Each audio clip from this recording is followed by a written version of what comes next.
IMF international monetary fund انہوں نے 186 page کم و بیش کی رپورٹ شائع کی. ہماری حکومت نے 3 مہینے یہ رپورٹ چھپا کر رکھی. کیوں چھپایا بھائی؟ آپ پوری دنیا کو ابھرتا ہوا ہے ہمارا ملک، معیشت آسمان پر ہماری پہنچ رہی ہے، اور جناب پوری دنیا کو ہم انوائٹ کر رہے ہیں. اور آئیے جناب، پاکستان کے حالات بہت زبردست ہو چکے ہیں، نیچے قوم کا بیڑا غرق ہے، اور پتہ نہیں تم دنیا کو بتا رہے ہو کہ ہم ہوا میں پرواز کر رہے ہیں. جس جگہ پہ ہم نے پرواز کیا، ہم نے بھارت کو منہ توڑ جواب دیا، ہم نے اس کی تحسین کی الحمدللہ رب العالمین. مگر یہ غلط پروازوں کی اطلاع نہ دیں ہمیں آپ، یہ ونڈو ڈریسنگ نہ کریں، یہ ہم نے پہلے بھی کہا.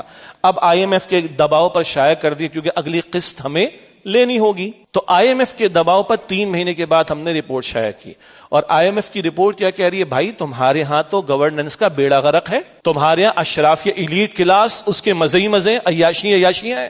تمہارے ہاں ریاستی اداروں کے اندر بیڑا غرق ہو گیا ہے. تمہارے ہاں سیاسی مفادات اور سیاسی جبر کے تحت ریاست کے اداروں سے کچھ لوگ فائدے اٹھا رہے ہیں. تمہارے ہاں احتساب ہو رہا ہے بس سیاسی انتقام لینے کے لیے. تمہارے ہاں اخراجات کے اندر بدعنوانی ہے.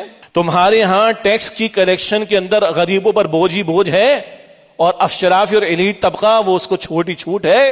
اور یہ بات ہم نے بارہا کہیں، IMF بھی کہہ رہے ہیں، جو ٹیکس کلیکشن ہو بھی جاتی وہ بھی کرپشن کا وہ نظر کر دی جاتی. اور IMF کی رپورٹ کہہ رہی ہے کہ پاکستان میں وسائل کی کمی نہیں ہے، وسائل کا غلط استعمال ہو رہا ہے، اس کا مسئلہ ہے. اور کچھ لوگ اپنے مفادات کو سیکیور کرنے کے لیے ریاست کی مشینری کو استعمال کر رہے ہیں. اور گواہی کون دے رہا ہے؟ IMF گواہی دے رہا ہے. بناؤ وکٹری کا نشان. کیا وکٹری دی آپ نے اس قوم کو؟ ایک تو سود کا دھندا، کوئی ہمیں خوشی نہیں ہے ہمیں سودی قرضے ملے، اور اللہ کے رسول سے جنگ کا معاملہ بڑھ رہا ہے صلی اللہ علیہ وسلم. مرنا نہیں ہے، اللہ کو جواب نہیں دینا.